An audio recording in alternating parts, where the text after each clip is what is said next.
La verdad sobre el financiamiento del Partido Nacionalsocialista Obrero Alemán. Por V.K. Clarke. ¿Qué representaba exactamente el NSDAP, Partido de los Trabajadores Alemanes Nacionalsocialistas, y quiénes eran sus miembros fundadores? ¿Por qué y cómo Adolf Hitler transformó un partido obrero poco prominente en una máquina política de pleno derecho que obtuvo el poder absoluto en Alemania? Tal vez más importante, ¿cómo se financió? Respondemos a estas preguntas en esta introducción. Pero antes, comenzamos con un examen de las primeras etapas del NSDAP y su proceso de reclutamiento. Debemos entender cómo se desarrolló este proceso si se quiere entender la posición del NSDAP sobre el judaísmo y la masonería, así como el orden social y político prevaleciente de la época. Naturalmente, también analizaremos algunos otros aspectos importantes de su desarrollo temprano, lo que requiere una cantidad justa de mitos sobre Hitler, incluyendo quién realmente le dio dinero. Liderazgo, desarrollo y unidad. Adolf Hitler, contrariamente a sus propios mitos de sí mismo y los mitos de otros, no era pobre, al menos no hasta que hubiese agotado sus ahorros y derechos por la muerte de su padre y de su madre. Muchos historiadores han escrito que Hitler simplemente vivía desperdiciando el dinero y el tiempo, pero al hacerlo, pasaban por alto las experiencias de Hitler y la educación para la vida, que más tarde desempeñaron un papel tan importante en el desarrollo y dirección del nacionalsocialismo primero y de la Segunda Guerra Mundial luego. El desarrollo y la dirección de ambos pueden ser rastreados hasta las experiencias de Hitler durante esos años perdidos. Hitler, al igual que tantos otros jóvenes alemanes de su tiempo, pasó de la clase media a la del miserable proletariado. Esto era algo que el joven Hitler se negaba a aceptar. Se sentía profundamente amargado por sus experiencias en Viena, que ofrecían falsas promesas de prosperidad y esperanza para los jóvenes con suficiente fuerza de voluntad y talento. La disonancia reinante del tiempo y del lugar en que creció inculcó en él un ardiente deseo de cambiar estas circunstancias, que es precisamente lo que hizo después de 1933. Hitler despreciaba tanto a la sociedad de clase que era Viena, Austria y Europa en general, que uno de sus objetivos clave a lo largo de los años de paz y guerra fue cultivar un sistema de mérito. La situación de nacimiento no era lo que importaba. Lo que importaba era el talento, la lealtad, la fiabilidad y la fortaleza, sobre todo ante la adversidad y la incertidumbre. Hitler fue capaz de superar la mayoría de las barreras de clase incrustadas de dos maneras distintas. 1. Una visión supraclasista reclutó hombres y mujeres de todas las clases sociales y, en consecuencia, adaptó su discurso y disposición a cada uno, dependiendo de su posición social. 2. La raza como elemento unificador suplantó la valoración económica con la valoración racial. 1. Un movimiento supraclasista. Hitler necesitaba el espectro más amplio de la sociedad alemana que pudiera conseguir, por lo que buscó atraer a hombres, mujeres, jóvenes, viejos, ricos, pobres, desempleados y empleados por igual. Las mujeres estaban entre los partidarios más devotos y fervientes de Hitler en los primeros años. También lo eran los asalariados, los pequeños empresarios y los nobles extranjeros, como los emigrados rusos blancos que deseaban ver el retorno de la monarquía rusa. Proporcionaron a Hitler una audiencia física, conexiones de élite y negocios y apoyo monetario, la mayoría de los cuales terminaron siendo otorgados en forma de préstamos. Hitler necesitaba a los industriales tanto como necesitaba a los trabajadores, las élites y los extranjeros desposeídos. Dado que su objetivo era elevar la posición de todos los alemanes étnicos de clase baja, tenía que ganarlos a todos juntos, lo que requería una estrategia de apelación de múltiples clases. Cuando se reunió y habló con príncipes, duquesas y otros miembros de la antigua realeza, se dirigió a ellos de una manera real. Su etiqueta, el habla y los modales personales se demostraron impecable en tal compañía. Cuando se reunió habló con industriales, como Fritz Thyssen, adaptó su comportamiento a las esperanzas y temores de la Alemania industrial. Al mismo tiempo, tuvo el cuidado de reducir su lenguaje socialista en tal compañía, de modo que los industriales no lo identificaran erróneamente como un comunista marxista. Tenía que convencerlos de que aplastaría el comunismo marxista y defendería su base de poder industrial ante la creciente masa de trabajadores desilusionados y mal pagados que se sentían engañados y explotados por la industria alemana. Cuando las cosas se ponían económicamente difíciles, los trabajadores sufrieron recortes salariales y de beneficios. Ellos culparon a los industriales, pero Hitler vio que los industriales también estaban sufriendo. Muchos se declararon en quiebra durante la inflación, así como durante la Gran Depresión.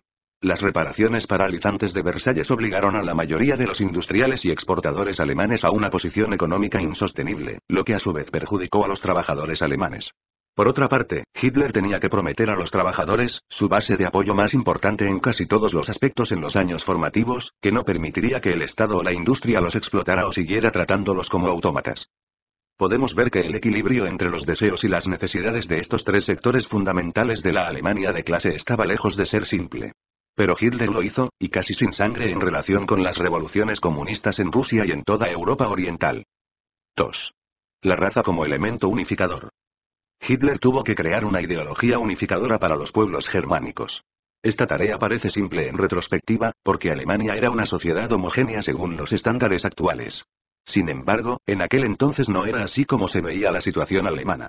Alemania pudo haber sido racialmente homogénea, pero los antagonismos de clase estaban tan profundamente arraigados que pocas o ninguna élite y nobles alemanes estaban interesados en compartir el poder político o social con los alemanes de clase baja y de clase media. Los Junkers trataban a sus campesinos siervos como ciudadanos de segunda o tercera clase y les ordenaban hacer las maletas y salir si se atrevían a votar en contra de sus patrones propietarios. De acuerdo con la investigación de James y Susanne Poole, muchos de los Junkers, en particular los amigos de von Hindenburg, se negaron a dejar de vivir el orden feudal, que ayudó a alimentar el creciente descontento de las masas por la monarquía. Esto solo servía a los intereses de los republicanos y de los francmasones, que querían ver el fin de la monarquía. Discutiremos sus motivaciones más adelante. Por ahora basta con decir que sus motivos estaban lejos de ser benevolentes. Las divisiones de clase alemanas superaban cualquier tipo de solidaridad racial o étnica. No es de extrañar que se encuentre que el deseo de unir a todos los alemanes como camaradas raciales era un deseo compartido casi enteramente entre las clases bajas y medias, e incluso muchos alemanes de clase media hicieron todo lo posible para aferrarse a su estación vital burguesa, significaba mantener a las clases bajas oprimidas. Como se puede ver, el objetivo de Hitler era todo menos simple. ¿Cómo, entonces, Hitler unió a los alemanes? ¿Y qué tan exitoso fue? Hitler unió a los alemanes invocando un concepto ideológico similar al de la italiana romanità, que defendió Benito Mussolini. El concepto de Hitler era el nordicismo. La premisa básica y simplificada era que todos los pueblos germánicos estaban unidos por su componente racial nórdico y porque estaban unidos por esta alma de raza común o componente de sangre, ¿cómo podían luchar o dividirse? Mientras que una idea tan unificadora sonaba factible y razonable para muchos, algunos resistieron sin embargo. Los Junkers, la antigua nobleza y muchas otras élites empresariales en Alemania veían a Hitler como nada más que un humilde excavo que no tenía influencia sobre su crianza pequeño burguesa. Hitler tuvo un éxito parcial en unir a todos los alemanes como Volksgenossen. Su falta de éxito completo en este sentido, un objetivo inalcanzable para estar seguro, más tarde demostró ser un flanco débil. Las élites entre el cuerpo de oficiales causaron un daño inconmensurable a Hitler y su esfuerzo de guerra, pero la historia de su traición y sabotaje está más allá del alcance a esta discusión.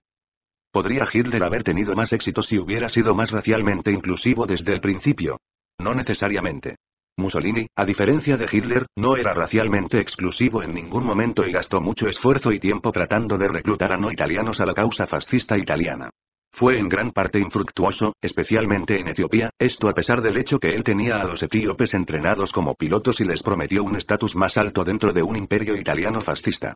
Podemos deducir de este ejemplo que Hitler, habiendo simplemente extendido su mano abiertamente al principio a no alemanes, no habría garantizado el éxito político o militar del nacionalsocialismo. Mussolini lo hizo y su mano tolerante fue rechazada. De hecho, los Estados Unidos y Gran Bretaña no ganaron la Segunda Guerra Mundial debido al reclutamiento no blanco, sino porque apoyaban y financiaban la máquina de guerra soviética y estaban dispuestos a bombardear a Alemania indiscriminadamente. De todos modos, esto nos lleva de nuevo a nuestro punto principal, que es que unificar un cuerpo de personas, independientemente de si es homogéneo o diverso, no es una tarea fácil. Hitler solo pudo convencer a las clases bajas y medias de que el valor racial debe reemplazar el valor económico clase. La mayoría de las élites alemanas nunca fueron conquistadas por su nordicismo. 3. Las consecuencias de lo expuesto. Entonces, ¿qué significa todo esto? En primer lugar, significa que un partido que desee tener éxito en un contexto liberal demócrata occidental debe apelar a todos los ciudadanos de todas las clases sociales. Un líder serio y un partido viable no puede permitirse el lujo de renunciar a ningún grupo. Naturalmente, todo depende de la nación individual y la ciudadanía en cuestión. La imagen de Hitler, su política y su liderazgo se formaron en un tiempo, cultura y lugar específicos, con personas con una mente acorde a esos factores. No estaba destinado a la exportación, sino a la adaptación en múltiples contextos. En segundo lugar, significa que las masas son más importantes para el éxito de un partido que las élites, debido a su número. Solo las masas tienen el poder de invocar el miedo en la clase alta al amenazar con apoyar a los partidos y organizaciones revolucionarios violentos, que a menudo son dirigidos y financiados por quintilistas hostiles.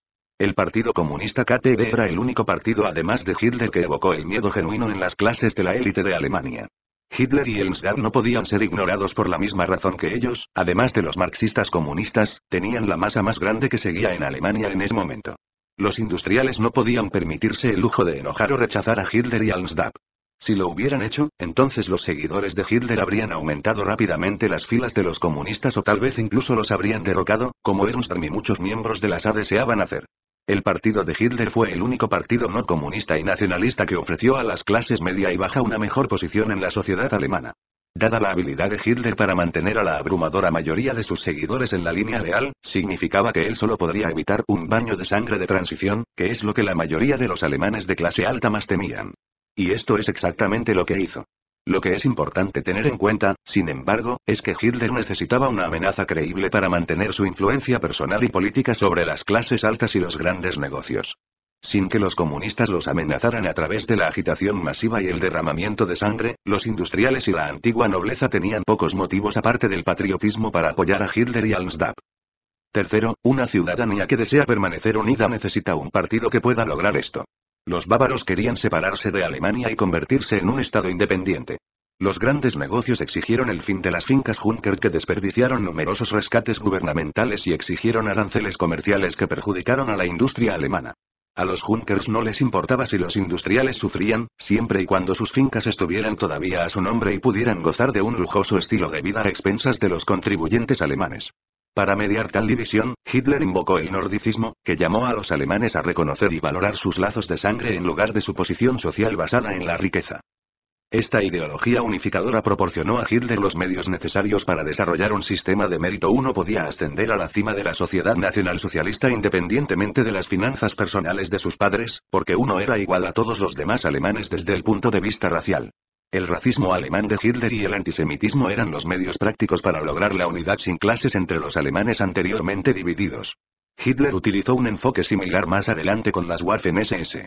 Transformó un concepto de organización exclusivamente alemana, la Allgemeine SS, en una idea multiétnica internacional al unir a todos los que participaron contra el bolchevismo judío, enemigo de todos los pueblos. Captación de los primeros donantes. Como cualquier partido de base, el NSDAP se desarrolló orgánicamente entre un puñado de ideólogos incondicionales, siendo el catalizador principal Adolf Hitler. Pero el NSDAP no surgió por sí solo. En su lugar surgió de un partido que ya tenía una plataforma, el núcleo de liderazgo, y pequeños seguidores comprometidos. Este fue el Partido de los Trabajadores Alemanes dirigido por Anton Drexler. Hitler fue nombrado por el ejército para espiar al Partido de los Trabajadores Alemanes. El ejército estaba interesado en dos cosas: localizar a los nacionalistas para sus propios fines y erradicar a los comunistas que amenazaban con convertir a Alemania en un satélite subserviente de Moscú. La habilidad para hablar de Hitler y su interés por la política llevó al ejército a seleccionarlo para esta tarea encubierta. Él tomó un gusto a Drexler y muchas de sus ideas, por lo que finalmente se inscribió y se emitió una tarjeta de miembro con su nombre y número de membresía en él, una tradición que Hitler mantuvo en su NSDAP. Mientras que Hitler comenzó su carrera política como propagandista del Partido de los Trabajadores, se apresuró a identificar los principales problemas del partido. Apelaba a muy pocos y no tenía ningún lugar más allá de los compromisos de discurso, que a menudo eran monótonos. Por lo tanto, se centró en el desarrollo de sus propios talentos, que superaron ampliamente a los de Drexler, y la formación de sus propios diseños para el Partido de los Trabajadores. De ahí el nacimiento del NSDAP. Hitler se apresuró a aprovechar las conexiones de Drexler con los miembros ricos de la sociedad Thule. Él no se unió a Thule, pero pidió su patrocinio. Solo ellos aumentaron significativamente el potencial de lo que ahora era su partido para atraer a los alemanes de clase alta, quienes, a su vez, también ayudaron a financiar el partido. Después de que dejó el ejército, Hitler se lanzó en el desarrollo del NSDAP con una determinación ilimitada. 1. Los mecenas del partido. Mientras que Drexler y su núcleo se centraron enteramente en ganar a los trabajadores alemanes, Hitler tenía ojos para audiencias más grandes. Sus relaciones con los emigrados blancos rusos, los miembros ricos de Thule, y especialmente con Gottfried Feder, economista, y Dietrich Eckart, filósofo y escritor, resultaron invaluables en su adquisición del fallecido Volkscher Beobachter VB. Feder, junto con otros dos primeros miembros del NSDAP, poseían 30,000 acciones de la VB. Dietrich Eckart pudo obtener un préstamo de RM$60.000 del simpático general Ritter Bonnet para adquirir el VB. El resto del pago del precio de RM$120.000 vino de un industrial llamado Dr. Gottfried Randel, que fue ganado por la apelación personal de Hitler a él. Eckart probablemente ayudó también, junto con el Dr. Gutberlet, quien prometió RM$5.000. Los partidarios tempranos de Hitler vinieron de una amplia gama de clases, nacionalidades y orígenes étnicos. Numerosos ricos emigrados rusos blancos, que tenían contactos en Thule, formaron una alianza con el NSDAP y supuestamente levantaron grandes sumas de dinero para Hitler. Según un documento oficial de 1923. Henry Ford, que era antijudío y deseaba difundir su mensaje a naciones receptivas, llegó a contribuir económicamente. Se sabía que los agentes personales de Benito Mussolini habían establecido contacto con miembros del NSDAP en Alemania, probablemente para organizar la transferencia de apoyo financiero del duce. La gran duquesa rusa Victoria, promonarquía y anti-bolchevique, le dio dinero a Hitler. Sir Henry de Terdin de Royal Dutch Shell Corporation ofreció a Hitler grandes sumas de dinero en 1931, 32 y 33 a cambio de una garantía de que recuperaría sus intereses petroleros expropiados de los bolcheviques en algún momento futuro. El monto fue de entre 30 y 55 millones de libras esterlinas. De Terdin era tan pro-alemán que terminó casándose con una mujer nacionalsocialista e incluso se trasladó a Alemania.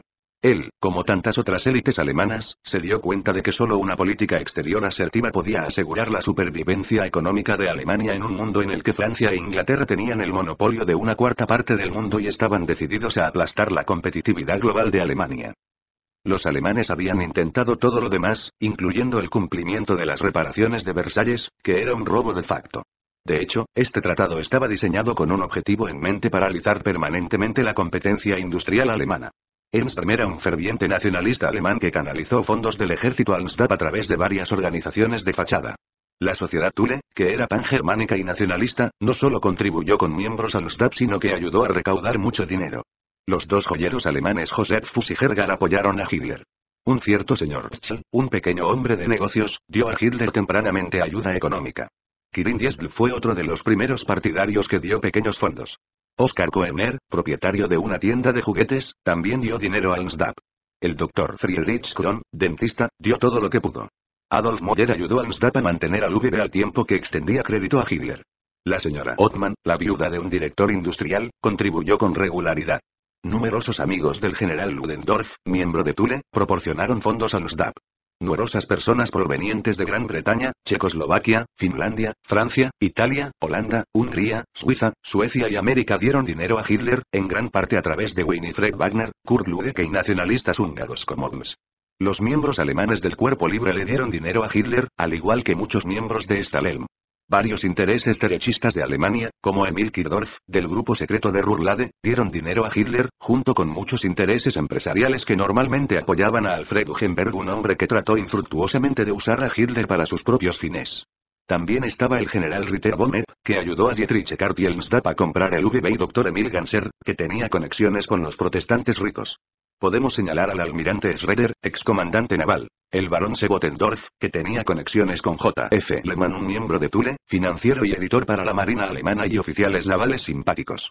Geres Schaffer adquirió armas para la SA de Hitler. Kurt Lüdecke y, a través de él, dos traficantes de armas judíos que uno no conocían a Lüdecke o dos no sabían que el dinero era para el NSDAP, también hicieron su aporte.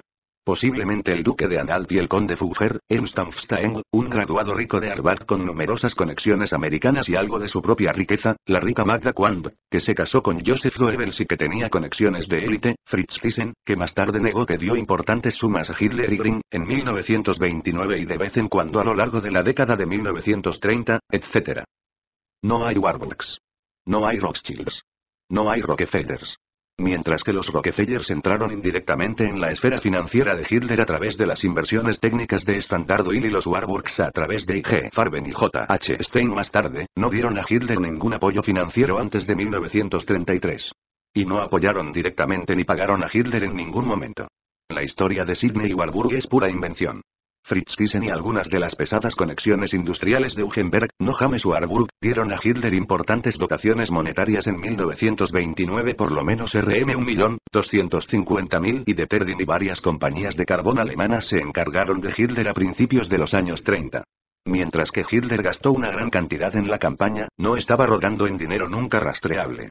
Todos sus fondos fueron cuidadosamente contabilizados y la mayor parte provino de la publicidad de VB. Cuotas de fiestas, seguros y honorarios de habla. La facción de izquierda de Gregor Strasser recibía 10.000 RM por mes en 1931, la buena voluntad del editor del VB Adolf Müller y la frugalidad financiera del tesorero del partido Franz Schwarz, cuyos meticulosos registros financieros fueron destruidos.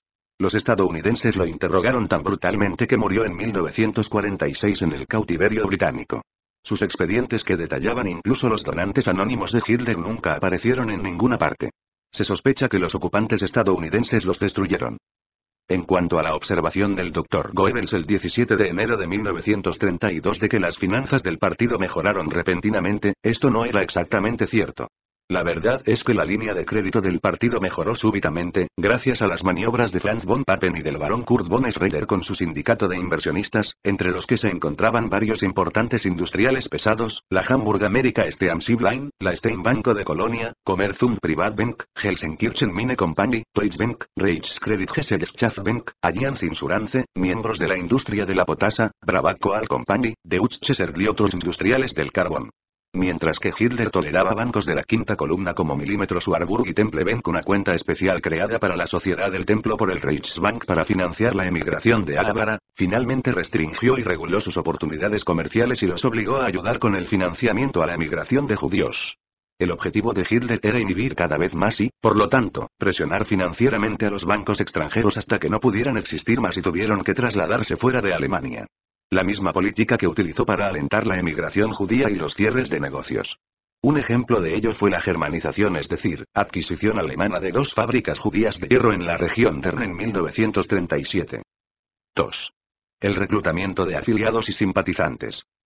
Pasando al proceso de reclutamiento real, los reclutas potenciales se acercaron en las calles y en las reuniones de discursos. Se les dio folletos o panfletos. A veces se invitaba a Hitler u otros miembros centrales del partido a hablar o conversar en privado con industriales o nobles que estaban interesados en un partido nacionalista no comunista. Contrariamente a los mitos como el de Sidney Warburg, Hitler y la facción derechista del NSDAP no recibieron tanto financiamiento industrial o bancario, antes de 1933, como los hermanos Strasser, los socialdemócratas SPD o incluso el Partido Nacionalista de Eugenberg. La razón por la que Hitler y el NSDAP nunca recibieron el mismo nivel de apoyo financiero o moral desde el principio era triple. A los industriales y muchos Junkers no confiaban en Hitler dada su postura socialista en muchas cuestiones. La mayoría de los industriales y los Junkers no estaban lo suficientemente amenazados financieramente como para respaldar a un partido revolucionario como el de Hitler, todavía estaban satisfechos con el status quo. Y lo más importante, estaban recelosos de su postura antijudía. La mayoría de los reclutas potenciales y los partidarios financieros habían oído hablar de Hitler y el NSDAP por lo que llamamos boca de boca. Nada era tan efectivo como esto. Cuando hombres como Scheuner Richter, Schacht, Borsig, Kirdorf y Thyssen recomendaron al NSDAP y apoyaron personalmente a Hitler, los ricos y otros alemanes de clase alta y media estaban dispuestos a considerar seriamente a Hitler y su partido. Hitler fue invitado a hablar a los industriales pesados en 1927 de boca en boca de hecho. Incluso escribió un folleto secreto destinado solo a esta audiencia industrial capitalista, que luego pasó a otros. Además de campañas activas de boca, el NSDAP también colocó carteles en todas partes, promovió discursos y otras actividades y puntos de vista de los partidos en su periódico, realizó en varias oportunidades campañas para recaudar fondos pequeños, por ejemplo, varios artículos como jabón con empaquetado NSDAP, y envió a miembros más ricos al extranjero para recaudar fondos de expatriados alemanes y simpatizantes extranjeros. Kurt Lueck sobresalió en esta forma de campaña. En el principio, Hitler y el NSDAP apuntaban a veteranos, campesinos, trabajadores, jóvenes, nobles y mujeres, pequeños empresarios y mujeres y pensionistas. Estas fueron las clases sociales que fueron inicialmente las más receptivas, debido a la economía y el antimonarquismo predominante, pero más tarde la base de apoyo de Hitler incluía élites ricas, industrias pesadas, extranjeros fascistas y monárquicos. Desembarcaron Junkers, organizaciones de veteranos, el ejército alemán y la marina e incluso Montagu Norman, un prominente banquero inglés y amigo personal de Hjalmar Schacht que, según su secretario privado Ernest Skinner y Émile Moreau, despreciaba a los judíos, así como a los católicos franceses y romanos.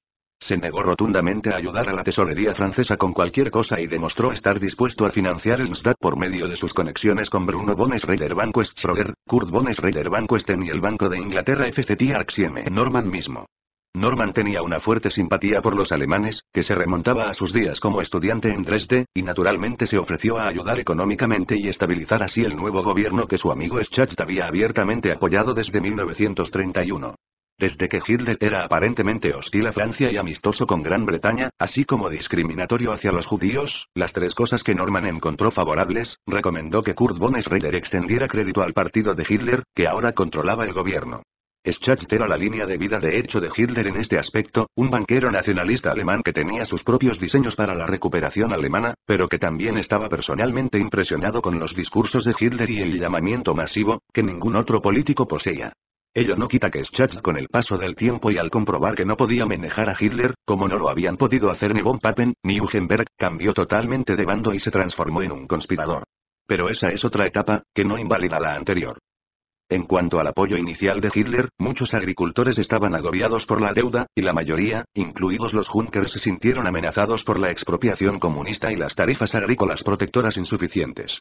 Los veteranos eran receptivos porque se sentían traicionados por la clase dominante, especialmente por los demócratas liberales del SPD, y porque tenían dificultades para encontrar trabajo. Los trabajadores, que en su mayoría eran hombres jóvenes, eran receptivos porque sentían que estaban siendo explotados por la clase de negocios, pero principalmente porque eran los más afectados negativamente por la inflación y el desempleo. Los pensionistas con ingresos fijos eran receptivos a la postura socialista de Hitler. Los nobles y las mujeres estaban interesados en Hitler porque se oponía a la masonería y la expropiación de sus tierras, y porque creían percibir que insinuaba la restauración de la monarquía. Además, todos estos grupos generalmente se oponían al comunismo marxista. La mayoría de las masas alemanas no estaban interesadas en un baño de sangre revolucionario o en un colectivismo agrícola, sino en la seguridad económica y social, así como en la justicia y la prosperidad.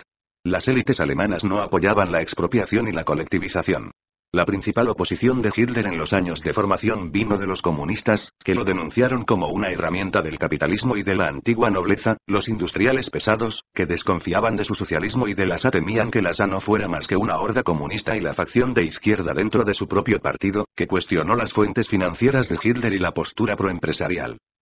Cuando alguien solicitaba unirse al NSDAP, pagaba sus cuotas anuales iniciales y luego se le daba una tarjeta de membresía y se le pidió que realizara algún servicio o tarea para el partido.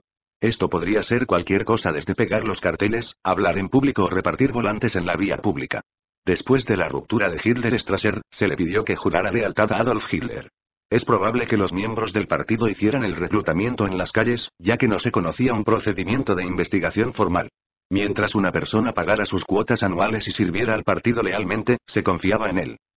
En esta línea, Kurt Lüdecke, Otto Wagner y Ernst Röhm desempeñaron papeles principales en el armado, entrenamiento y reclutamiento de hombres A. Su recaudación de fondos personales, sus tratos secretos con el ejército alemán Reichswehr, que tenía muchos simpatizantes prominentes del NSDAP, y las conexiones de Lüdecke con traficantes de armas judíos del mercado negro resultaron esenciales para construir una amenaza paramilitar creíble para el statu quo. Al principio el gobierno de Berlín tendía a ignorar la violencia de la SA contra los comunistas porque se oponía a una toma de control comunista. Además, el partido de Hitler apoyó la unidad nacional alemana a toda costa, por lo que Hitler y su SA valieron la pena ser tolerados para evitar la secesión bávara. La verdadera base de negociación de Hitler era su SA y las masas. Sin ambos, sería ignorado por las élites, el gobierno y la industria. Sin embargo, con ambos fue una verdadera amenaza, como los comunistas. Lüdecke, Wagner y Röhm condujeron, en un momento u otro, el entrenamiento paramilitar básico en un gran salón financiado por miembros del partido y varios simpatizantes. Las marchas en formación y los ejercicios militares se llevaban a cabo en bosques y fincas de simpatizantes ricos. Afortunadamente para los desempleados y los miembros pobres, el partido pagó por todos los uniformes. Cuando se introdujeron las filas SS, los requisitos eran la lealtad y la aptitud de liderazgo. Las SS consistían en hombres escogidos por el propio Hitler. Así, los examinó personalmente. De hecho, Hitler usualmente nombró personalmente a los líderes a sus posiciones incluso en el SA. Repatrió a Röhm de Bolivia, por ejemplo, para reorganizar y dirigir la SA.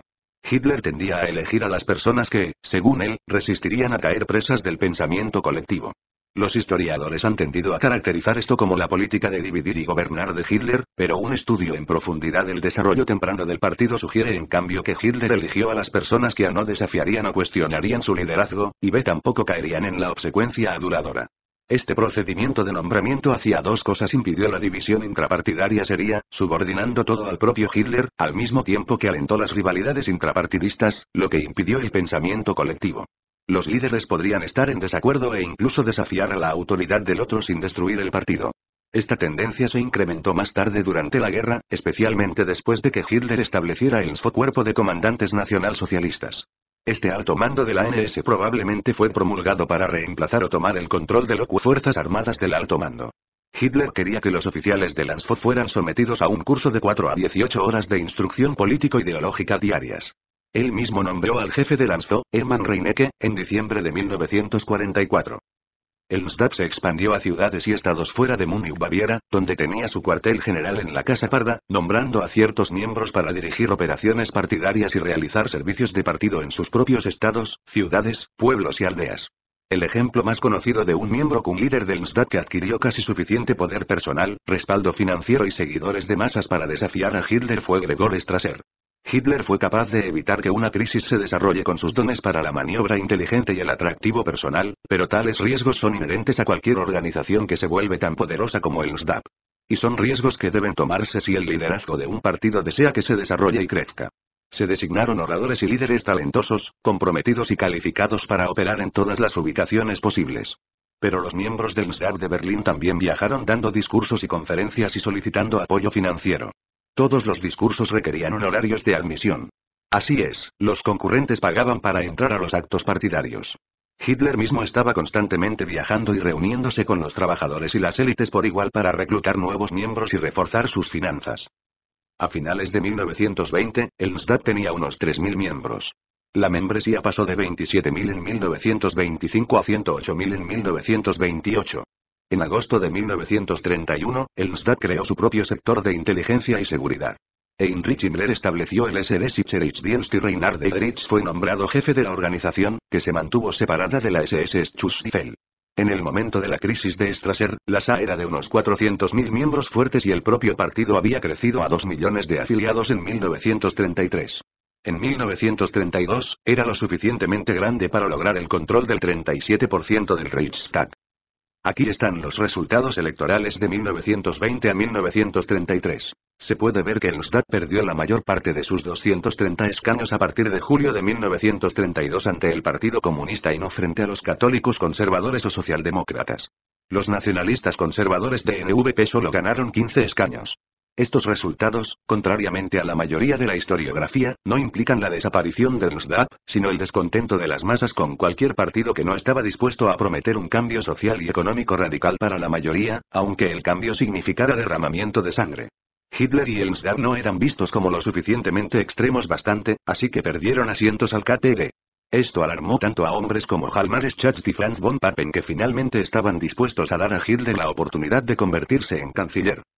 En julio de 1932 debía haber recibido la cancillería cuando su partido tenía más asientos en el Reichstag, pero los industriales y nobles que rodeaban al general Schleicher, Franz von Papen y el presidente Hindenburg se opusieron a su nombramiento en la cancillería. Tanto para la financiación mágica de James Warburg y de los Rothschild. Hitler enfrentó tanta resistencia en esta etapa que él, como otros, recurrió al chantaje. Hitler organizó una reunión privada con el hijo del presidente Hindenburg, Oskar, durante la cual se sospecha que amenazó con exponer el papel de su padre en los rescates repetidos de los contribuyentes de las fincas mal gestionadas y en bancarrota de los Junkers. Dado que el chantaje y la intriga habían sido utilizados para no darle a Hitler su debido nombramiento, decidió que también podría jugar un juego de este tipo. Hindenburg lo nombró canciller poco después, si bien la mayoría de los historiadores dicen que fue a instancias de von Papen. Vemos que el deseo de von Papen de impedir una mayoría comunista al dar a Hitler la cancillería fue solo en parte porque Hindenburg lo nombró. Hitler ganó, pero no porque recibió fondos encubiertos. Franz von Papen siguió intrigando contra Hitler e instó a los industriales a retirar su apoyo financiero del NSDAP. El objetivo de este llamado gabinete de varones era darle a Hitler el poder suficiente para satisfacerlo personalmente sin que realmente le permitiera alcanzar una mayoría lo suficientemente fuerte como para derrocar el statu quo, pero suficientemente como para impedir una mayoría comunista. Dado este contexto de estancamiento, la rapidez del crecimiento del NSDAP en solo 6 años y su posterior consecución del poder absoluto solo fue posible con un líder autoritario en una situación política torcida en la que el chantaje, la corrupción y la prestidigitación política eran la orden del día. Lo que había comenzado como un partido obrero de estilo democrático con un comité ejecutivo simple al que Hitler fue nombrado a principios de 1920 se convirtió en una organización de estilo autoritario con sus propios uniformes, oficinas, instalaciones de entrenamiento, compañía de seguros, mercancías, periódicos, máquinas de propaganda, ejércitos y aparato de seguridad SS y SD. Esto no era nada menos que impresionante y la mayor parte del crédito por su éxito va a aquellos líderes y miembros como Hitler, Ganser, Eckart, Funk, Schwarz, Feder, Kepler, Himmler, Rosenberg, el Dr. Goebbels, Scheuner Richter, Amstein, Lüdecke, Grimirn, todos ellos literalmente dedicaron sus vidas al partido. Hechos incómodos sobre Hitler y el NSDAP. Lo que sigue es una lista de hechos importantes recolectados de la obra de los Paul Wolf Financed Hitler. Esta lista aclara y resume nuestra introducción al desarrollo, apoyo y financiamiento del NSDAP. Más importante aún, esta lista expone numerosos mitos asociados con Hitler y el NSDAP, como la financiación del NSDAP a través de Paulo Signe y James Warburg y los Rothschild, y la impopularidad de Hitler entre la mayoría de los alemanes. Gustav Stresemann era tan militarmente inclinado como Adolf Hitler. Así, la idea de que el nombramiento de Hitler a la Cancillería significara guerra en el futuro es discutible. Los rehenes de clase alta, incluidos los miembros de Thule, fueron literalmente alineados y asesinados en 1918 por los comunistas. Un total de 12 rehenes fueron asesinados en un patio de la escuela en Múnich. Los polls señalan que, dado que la economía alemana no era perjudicial para la mayoría de los beneficios de los industriales en general, ellos como grupo querían mantener el status quo. Y ese era el problema con ellos desde la perspectiva de partidos revolucionarios como el de Hitler, así como los millones empobrecidos y desempleados. Hitler y Snogrin y el Dr. Goebbels, según lo afirmado por Signe y Warburg, solicitaron dinero en 1929. El industrial alemán Emil Kirdorf probablemente dio el dinero de NSDAP en este tiempo. Radek, Levine y Axelrod, todos comunistas, eran judíos. Estos tres hombres y el terror que infligieron a Fritz Thyssen y su padre personalmente, incluyendo encarcelamiento y amenazas de muerte, cambiaron la vida de Thyssen. Desde ese momento apoyó a Hitler, y con fervor. La ley marcial francesa y las demandas de recursos del Ruhr eran demasiado para Fritz Thyssen. Fue arrestado y multado con 300.000 marcas de oro por alentar a los trabajadores alemanes a resistir pasivamente a la ocupación militar francesa. Los franceses abrieron fuego contra estos trabajadores alemanes que mataron e hirieron a cientos de personas. Thyssen minimizó su apoyo a los nacionalsocialistas. Él dio 1.250.000 Reichsmarks entre 1928 y 1929. Ese era el momento exacto de las transferencias secretas encubiertas de Signe y Warburg a Hitler. Kirdorf tenía amigos judíos y conexiones bancarias, incluyendo al Dr. Arthur Salomonsen. A pesar de estas grandes conexiones monetarias, Kirdorf dio muy poco a Hitler y al NSDAP. Thyssen y Kirdorf vieron poca esperanza para Alemania. Francia e Inglaterra tenían el monopolio de una cuarta parte del mundo y estaban decididos a aplastar la competitividad global de Alemania. El Dictado de Versalles fue el fin económico de Alemania, realmente, verdaderamente y totalmente. El tratado era en realidad un arma económica diseñada para incapacitar permanentemente a Alemania como competidor industrial. Los pagos totales de las reparaciones de Alemania ascendieron a 32.000 millones, que equivale a 425.000 millones hoy, o 6.000 millones por año. El NSDAP no fue puesto en el poder por intereses judíos internacionales como algunos investigadores sugieren. El NSDAP luchó por su poder. Por ejemplo, en una sola batalla callejera entre los nacionalsocialistas y los comunistas, 300 hombres fueron asesinados. Hitler luchó durante 14 años para alcanzar el poder y casi fue muerto a tiros durante su intento de golpe, hechos que desafían esta tesis. El conglomerado de IG Farben y las altas finanzas nunca se incorporaron a la ecuación Hitler-NSDAP antes de 1933. El motivo principal del gran negocio para apoyar a Hitler y el NSDAP era prevenir el comunismo a toda costa. El general von Seeckt operó bajo una fachada de prodemocracia como Hitler hasta el día en que todas las cadenas democráticas podrían ser rotas. De hecho, la desmilitarización intelectual de Alemania fue, para von Seeckt, la mayor amenaza de todos. La colaboración militar ruso-alemana fue defendida por von Seeckt, no por Hitler, y comenzó en 1921, antes del Tratado de Rapallo. Von Seeckt fue instrumental en esta colaboración. Los aliados destruyeron la industria de Krupp, que proporcionó a Krupp un motivo clave para apoyar posteriormente al NSDAP. Krupp, con la ayuda de subsidios extranjeros, estableció compañías anónimas para llevar a cabo la construcción y pruebas de armas en países neutrales mucho antes de que Hitler llegara al poder. Stresemann, como Hitler, quería ver a Alemania resurgir como una potencia mundial. Ni von Seeckt ni Stresemann eran liberaldemócratas, es decir, tampoco apoyaban la democracia, que se impuso a Alemania contra su voluntad. Las compañías Holtin fueron utilizadas para reconstruir la armada alemana a principios de la década de 1920, mucho antes de la ascensión de Hitler.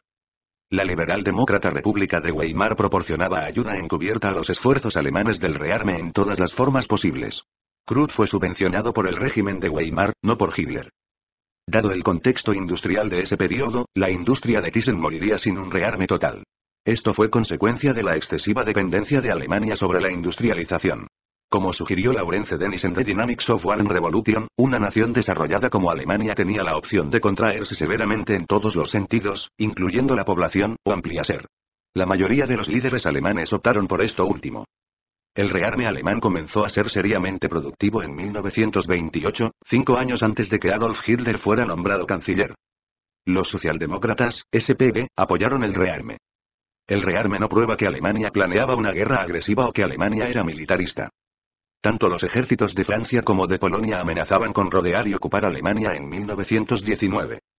Toda la élite de poder alemana tenía el mismo objetivo, solo diferentes métodos para lograr ese objetivo: restablecer a Alemania como una potencia mundial. Sin embargo, solo Adolf Hitler entendía la política de poder internacional o economía por la espada. Hitler preguntó a los industriales en 1927: ¿beneficia a nuestra nacionalidad ahora o en el futuro, o será perjudicial para ella? La conveniencia es la base de todas las alianzas. La URSS y en cierta medida Francia, por los episodios del Ruhr, no Inglaterra, eran los enemigos número uno en la visión de Hitler. Los sobornos políticos no eran ilegales en la República de Weimar. La regla de los grupos de intereses especiales y el poder del dinero con el cual comprar diputados del Reichstag destruyeron las posibilidades de supervivencia de la República de Weimar. Ambos son, de hecho, rasgos inherentes a todas las democracias, que intencionalmente dan a las masas la ilusión de poder y voz en el gobierno para evitar su descontento. El SPD fue el instrumento político de los sindicatos y la burocracia del trabajo organizado. Todos los demás, excepto el KTB, eran grupos de interés de grandes empresas incógnitos. Walter Rathenau estableció el precedente de gran negocio de Weimar, no Hitler o el NSDAP. La Rurlade era una sociedad secreta de industriales pesados, con 12 miembros, que se reunieron secretamente para establecer una política económica conjunta. Hugenberg y el Partido Nacionalista tenían mucho más grandes negocios y discreto respaldo financiero que el NSDAP. Pero ni siquiera Hugenberg era un instrumento industrial. Se opuso al Plan Dawes mientras varios de sus partidarios industriales respaldaron el plan. El Plan Young fue promulgado 11 años después de la guerra, y exigió que los alemanes pagaran reparaciones por los próximos 59 años. Hugenberg y Strasser subestimaron a Hitler. No era el peón de nadie. Esto ya era evidente en el momento de la aprobación de la Ley de Libertad en 1929, justo en el momento de la supuesta promesa en efectivo de Sidney Warburg a Hitler. El mito de Warburg fue usado para desacreditar a Hitler por la facción Strasser-Stennes del NSDAP. Stennes, con 80.000 hombres bajo su mando, se apoderó del cuartel general del NSDAP en Berlín y lo ocupó para destruir a Hitler, pero Hitler pudo evitar en gran medida recapturar la sede por medios violentos, estableciendo su derecho de propiedad de la sede de Berlín. Hizo esto simplemente presentando su prueba de propiedad ante los tribunales después de que terminaran las vacaciones. Por lo tanto, la policía se vio obligada a volver a ocupar el cuartel general y el intento del golpe del comandante Walter Stennes se desbarató. Curiosamente, Stennes nunca fue ni siquiera miembro del NSDAP. Thyssen admitió financiar al NSDAP. Su apoyo continuo y la alianza estratégica de Hitler con Hugenberg y el Partido Nacionalista significaron dinero para Hitler en 1929, ninguno de los cuales era de Sidney Warburg. Después de 1930, el Blickischer Beobachter generó ingresos en el día a día y pagó todas sus deudas pendientes. No había financiación secreta desde el principio. Max Amann hipotecó toda la propiedad del NSDAP y anticipó todas las obligaciones financieras hasta después de las elecciones de 1930, lo que sorprendió a todos, incluyendo a Hitler. Las membresías del NSDAP aumentaron debido al efecto del boca a boca después del enorme éxito electoral del partido. El VB también comenzó a generar ingresos publicitarios sustanciales. En un momento dado Hitler dejó su idealismo prohibicionista ir demasiado lejos con los cerveceros y cancelaron todos sus anuncios de VB. Adolf Müller ayudó a los nacionalsocialistas con el VB, el único periódico que no cayó en circulación después de la depresión. Los Estados Unidos probablemente destruyeron los registros del tesorero del partido Franz Schwarz, que eran meticulosos. Hitler incluso le había dicho que denotaba nombres de donantes anónimos. Todos los registros se han ido. Los estadounidenses brutalmente interrogaron a Schwarz y probablemente lo asesinaron en 1946. Los angloamericanos estaban decididos a incriminar solo a los grandes negocios alemanes por financiar el NSDAP en el Tribunal Militar Internacional. Dado que los Estados Unidos hicieron esto, se sospecha que había más fondos con sede en Estados Unidos que Henry Ford y Teutonia detrás del NSDAP, pero lo que sucedió realmente nunca lo sabremos. Es probable que intentaran encubrir la participación industrial estadounidense con NS Alemania después de 1933, como la de Standard Oil, de la que ya hemos hablado. Los generales como es Alfred Hodel, fueron ganados por Hitler en su juicio de Leipzig. Los grandes negocios fueron tranquilizados por el control total del partido de Hitler y la postura no comunista después de ordenar a sus 107 diputados que votaran en contra de la propia ley de izquierda de los nacionalsocialistas, presentada por Strasser. La economía alemana estaba controlada por el gobierno y un cartel bancario privado de 2.500 bancos antes de que Hitler asumiera el poder. En el verano de 1931, el Rurlade hizo su primera contribución al NSDAP, y Green recibía fondos de Thyssen en este tiempo también. Frau cuando se unió al NSDAP en 1930 y trajo mucha influencia de gente rica con ella. Hitler repatrió a Ernst Röhm en 1930 para dirigir la SA. Estaba viviendo en Bolivia. Kaiser Wilhelm y sus hijos apoyaron el NSDAP en un esfuerzo infructuoso para tratar de convencer a Hitler de restablecer la monarquía. Brüning fue un dictador de facto pero fallaba, porque la depresión estaba empeorando.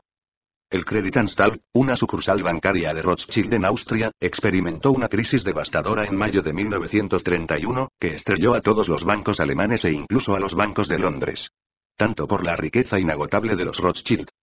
La francmasonería de Francia y Estados Unidos exacerbaron el colapso alemán recordando los préstamos a corto plazo a Alemania y Austria y con el paso de la tarifa de Auley-Smoot. El Partido Popular Alemán, que gozaba de un apoyo más conservador que Hitler, exigió una revisión constitucional que terminara el sistema parlamentario y diera a Hindenburg el poder de nombrar un gobierno. Otros partidos nacionalistas recibieron mucho más dinero y apoyo que Hitler, pero mantuvieron el status quo y disgustaron inmensamente a las masas. Así, solo Hitler tenía el apoyo de las masas y, por lo tanto, no podía ser ignorado ni siquiera por la élite adinerada. Los grandes negocios, es decir, los industriales, estaban pagando el NSDAP recién desde 1931. El Frente de Augsburgo organizó y se reunió en 1931. Hjalmar Schacht hizo un discurso en este evento y sorprendentemente declaró que el gobierno de Weimar estaba real y completamente en quiebra. Él, más que nadie ese día incluyendo a Hitler, trajo un beneficio incalculable al NSDAP. Él era después de todo el hombre que había dirigido la economía alemana antes de la introducción del Rentenmark. Hitler hizo que su hombre Kepler se reuniera informalmente con empresarios para crear la política económica del NSDAP. Esto fue conocido como el Círculo de Amigos para la Economía. Aquí es donde Reinhardt entra en juego, el hombre detrás del plan Reinhardt que Hitler promulgó poco después de llegar al poder. Reinhardt, no Hitler o un miembro del NSDAP, abiertamente pidió el rearme en 1932. Walter Funk se reunió con Kurt von Schroeder, un socio en J.H. Stein de Colonia. Un hombre con gran habilidad para la negociación, Funk fue capaz de convencer a Schroeder de la buena voluntad de Hitler hacia la banca internacional. Mussolini dio apoyo no oficial al NSDAP. Francia apoyó a los separatistas bávaros mientras que Italia apoyó a los nacionalistas bávaros.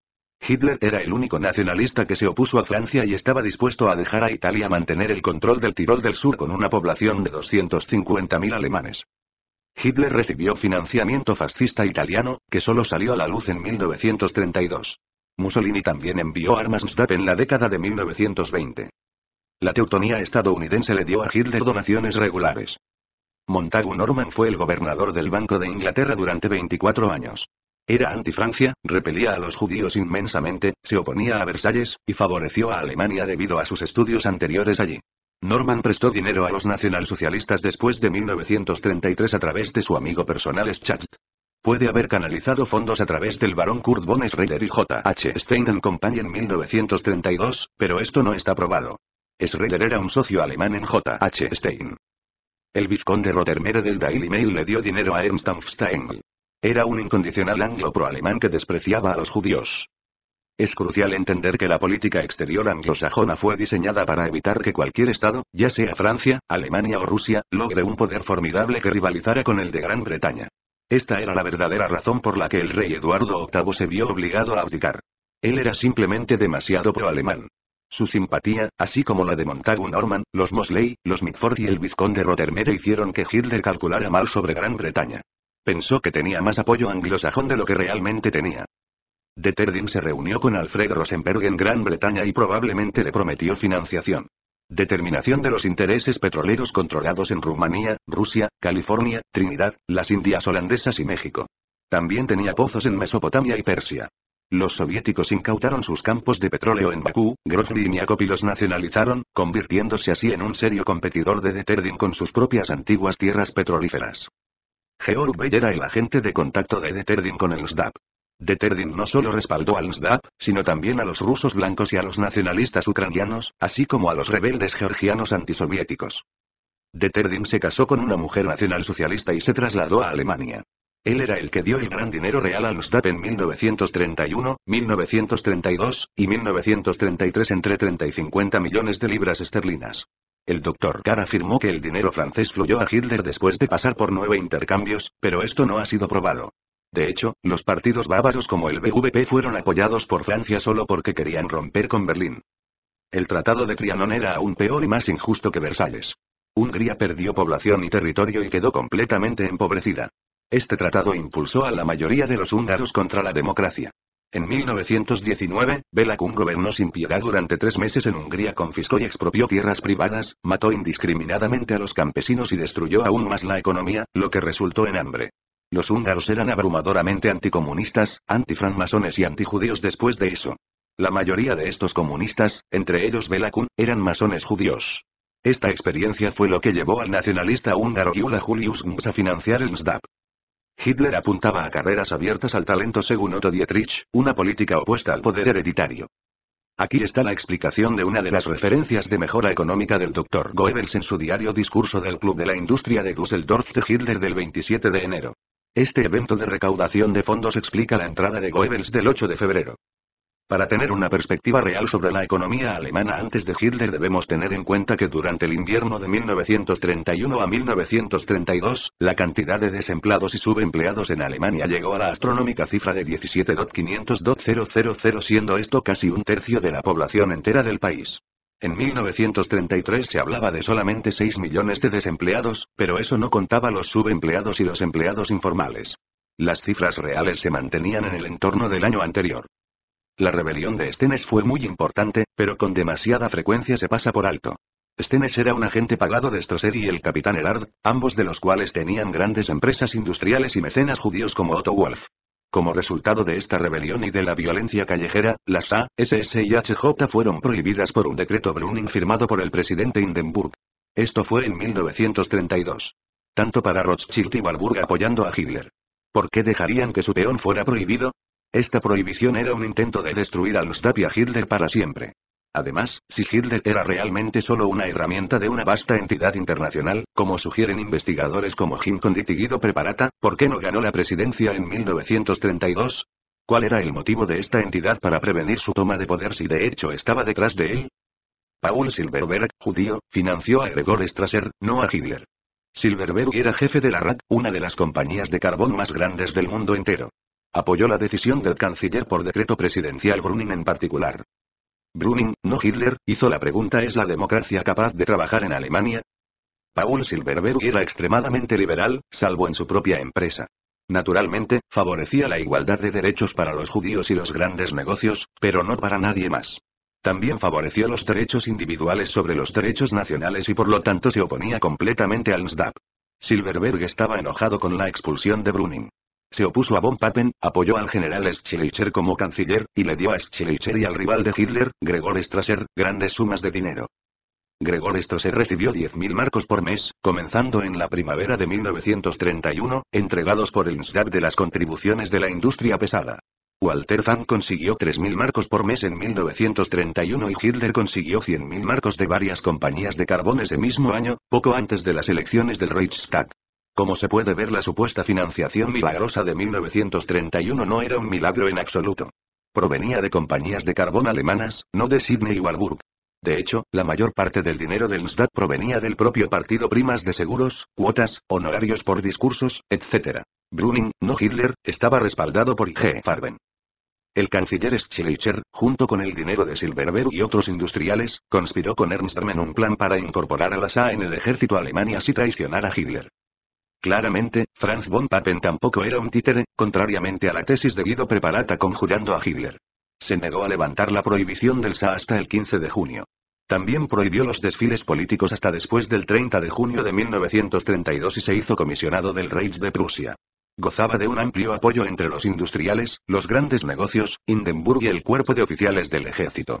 Su intención era bloquear a Hitler de alcanzar nunca más que el poder nominal en el gobierno. Hitler estaba tan financieramente atado debido a esta intriga contra él que terminó firmando contratos que equivalían a regalar todo lo que el partido tenía para financiar su elección de 1932. Ganó más de 13 millones de votos y 230 escaños en el Reichstag. Esto era nada menos que impresionante. Debería haber sido nombrado canciller justo entonces y allí. La verdadera cuestión era si Hitler podía comprarse.